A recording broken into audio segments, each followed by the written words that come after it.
ছোটবেলাতে এই কচু পাতার উপর জল ঢেলে মজা করেনি খুব কম মানুষই রয়েছে।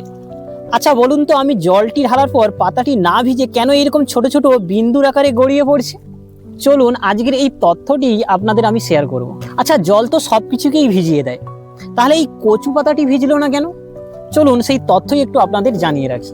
আসলে এই পাতার সব থেকে বাইরের অংশে কিউটিকল নামে একটি আস্তরণ থাকে, আর এর মধ্যেই থাকে বিভিন্ন মোম জাতীয় পদার্থ, যাকে বিজ্ঞানের ভাষায় বলা হয় এপিকিউটিকুলার ওয়াক্স।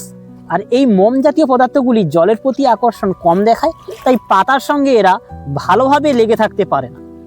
দ্বিতীয় যে পয়েন্টটি বলবো সেটি হলো লোটাস এফেক্ট।